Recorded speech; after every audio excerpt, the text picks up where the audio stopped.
respective chamber, opening government here tried to harm the right of the citizens that they have the right to participate in the elections in form of giving their voting. Here, the opening government believed that there are certain people that actually giving their vote because of unclear reason or because of random and because they are swayed by people around them. Therefore, they believe that those kind of people should not given their right to vote because they have harm. There is a possibility that their voting will harm the nation in the future. Here we see that it is something that really assumptive coming from the government on how actually on how these people using their right to vote at the very first place. Why? Because we believe that in the status quo right now, people are not, the conditions are not that extreme. Because we believe there is a progression in the status quo on how people are actually doing public discourse on which candidate they actually wanted to vote on, for example, or on how people are started to aware more about the elections. We believe that the progression is going to something better compared to in the past time, which people are solely voting because of hunch or because they wanted to do so. And then second rebuttals on the opening government is that they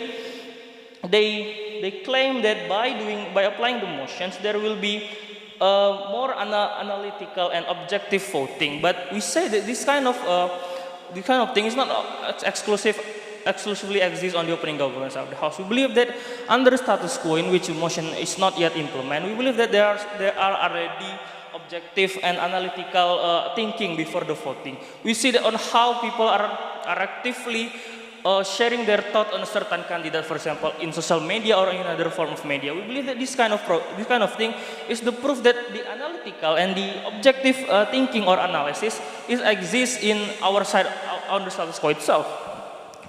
And then the opening government also afraid that about the polarization, and they believe that by applying the motions, polarizations can be solved and people will unite in one opinion. But we believe that polarization is important in democratic country because we believe that the principle of government and opposition in parliament is something that important for the improvement of the government. So we believe that the existence of oppositions which exists because of the polarization itself will give such a critics for the government whenever they are doing something that cross the line or they are doing something that unacceptable, for example. We believe that the opposition will come and criticize them.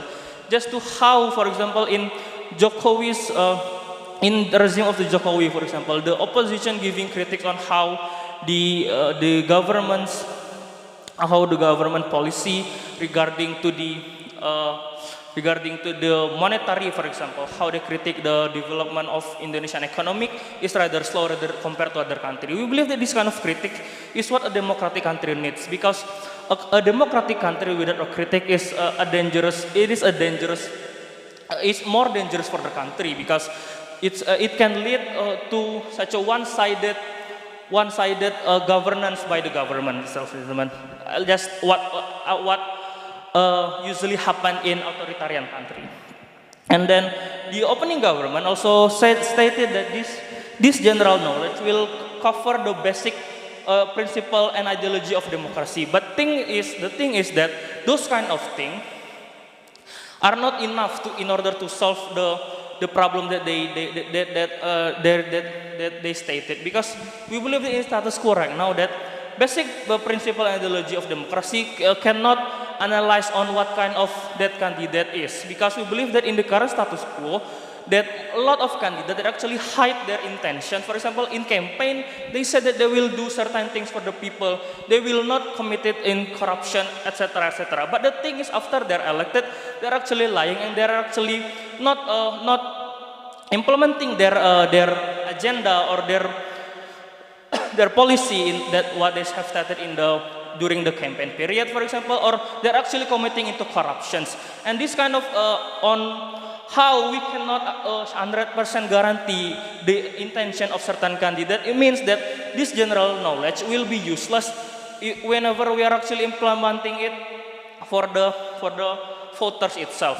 And coming into my explanation, that first we believe it is not justified for the government to take away their right of these people just because they did not pass a political general knowledge test. We believe that at the very first place, with or without this test, people have their absolute right to choose or to determine their government.